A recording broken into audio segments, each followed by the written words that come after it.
ہمارے خداوند یسوع کی انجیل مقدس یوحنا کے مطابق اس کا 10واں باب اور اس کی پہلی 10 آیات۔ میں تم سے سچ سچ کہتا ہوں کہ جو کوئی دروازے سے بھیڑ خانے میں داخل نہیں ہوتا بلکہ اور طرف سے چڑھ جاتا ہے وہ چور اور بٹمار ہے، لیکن وہ جو دروازے سے داخل ہوتا ہے وہ بھیڑوں کا چرواہا ہے۔ اس کے لیے دربان دروازہ کھول دیتا ہے اور بھیڑیں اس کی آواز سنتی ہیں، اور وہ اپنی بھیڑوں کو نام بنام بلاتا ہے اور انہیں باہر لے جاتا ہے۔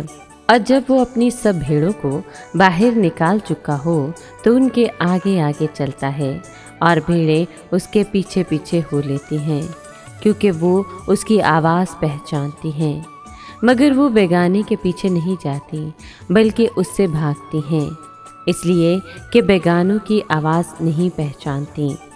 یسوع نے یہ تمثیل ان سے کہی، لیکن وہ نہ سمجھے کہ ہم سے کیا باتیں کر رہا ہے۔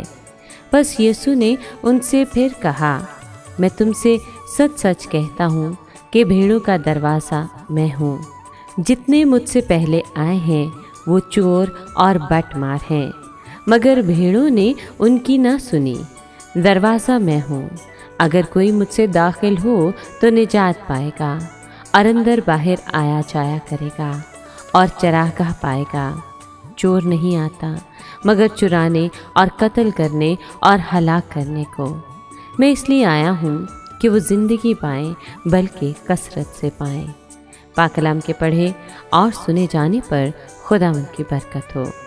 خدا کا شکر ہو۔ مومنین، ایسٹر کے موقع پر ہم اچھے چرواہے کی یاد مناتے ہیں جو خدا کا برا بھی ہے۔ اپنے لیے منجی کے دیے گئے حوالوں میں اچھے چرواہے کے حوالے سے ہم بہت کچھ سیکھتے ہیں، کیونکہ خدا نے دنیا سے ایسا پیار کیا کہ اپنا اکلوتا بیٹا بخش دیا۔ اے خداوند، ہمیں بھی وہ روح بخش کہ ہم بھی یسوع کی پیش کی گئی ہمیشہ کی زندگی کی باتیں سمجھ سکیں۔ آمین۔